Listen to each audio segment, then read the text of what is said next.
जर आपण का भाईंवरती दादांवरती बोललो तर उद्धव ठाकरे माझी दखल घेतील आणि मी विरोधी पक्षनेता होईल, अशी त्याची धडपड चालू आहे।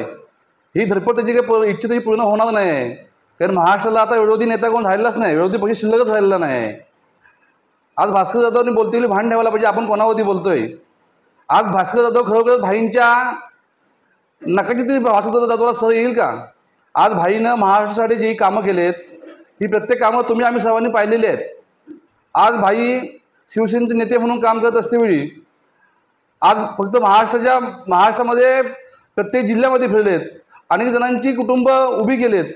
आज विदर्भ मराठवाड्यात जर आपण पाहिलं त्या ठिकाणी लोक आत्महत्या करत होते, त्या आत्महत्या रोखण्याचं काम भाईंनी केलेलं आहे। भास्कर जाधव आपण काय केलं आहे? भास्कर जाधव आपण स्वतःच्या 2 मुलांसुद्धा व्यवस्थित उभं केलं आहे का? आज भाई शिवसेना नेते असतेवेळी सुद्धा आज आपले दोन्ही मुलं अतिशय सक्षमपणे समाजकारणामध्ये राजकारणामध्ये त्यांची उभी आहेत। आपली मुलं काय करत आहेत तर ते थोडं आत्मपरीक्षण करा। जेव्हा आपण दुसऱ्यामध्ये बोलतो त्यावेळेला आपण कसं वागतोय ह्याचं मग आपण आत्मपरीक्षण करावं। जसं देवानं तोंड दिले म्हणून बोंबलत बसावं हे योग्य नाही। आज तुमचा नाचा म्हणून उल्लेख केला जातो, खरोखर तुम्ही नाचे आहात आणि आयुष्यभर तुम्हाला ह्याच्यापुढं लोकांच्या म्हणजे एक सोंगाड्या म्हणूनच तुम्हाला काम करायचं आहे। आता आमच्या नवीनच इथं नाट्यगृह खुलं झालेलं आहे। दादांनी खेडवासियांसाठी नवीन नाट्यगृह खुलं केलं आहे। चिपळूणमध्ये सुद्धा उदय सामंत साहेबांच्या माध्यमातून म्हणा किंवा महायुतीच्या माध्यमातून त्या ठिकाणी सुद्धा एक नाट्यगृह खुलं झालं आहे आणि थोड्या दिवसामध्ये दापोलीमध्ये सुद्धा नाट्यगृहाचं काम चालू होणार आहे। त्या दिवशी आमचे उपमुख्यमंत्री शिवसेनेचे मुख्य नेते शिंदेसाहेब आले होते, तेव्हा त्यांनी सांगितलं की दापोलीमध्ये सुद्धा नाट्यगृह बांधणार, त्या नाट्यगृहामध्ये एक सोंगाड्या म्हणून आम्हाला लागणार आहे। आता तुम्ही ह्यापुढे तेच काम करा आणि सोंगाड्या म्हणून आपण अतिशय चांगली नक्कल करता आणि असंच नकलीबाज माणूस लोकांचे हसवण्यासाठी आम्हाला ह्यापुढे लागणार आहे, तेव्हा नाट्यगृह तुमचे आम्ही शो ठेवू, कारण आता तुम्हाला राजकारणातून संन्यास घ्यावं लागणार आहे। आज ग्वागरची परिस्थिती काय आहे? ग्वागरमधले जिल्हा परिषदेचे माजी सदस्य हे सर्व आता शिवसेनेमध्ये प्रवेश करत आहेत।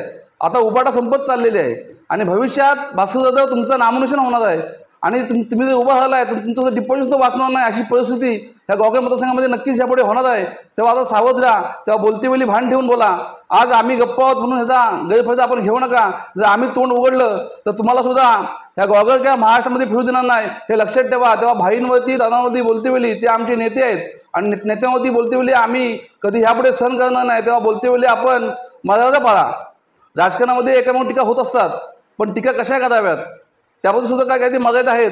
आज आपण चांगलं एक नक्कल करणारे कलाकार आहात म्हणून नकला पण किती कराव्या, कशा कराव्या ह्यासुद्धा थोडा अभ्यास करूनच करा, नाही तर तुम्हाला ह्याच्या पुढे ह्या ग्वागर तालुक्याची जनता, आमच्या खेड तालुक्याची जनता स्वस्त बसणार नाही, हे लक्षात ठेवा। आता येत्या काही दिवसामध्ये निवडणुका येणार आहेत, जिल्हा परिषद पंचायत समिती निवडणुका येणार आहेत, तेव्हा तुमची परिस्थिती काय होईल हे तुम्ही त्यावेळी बघा।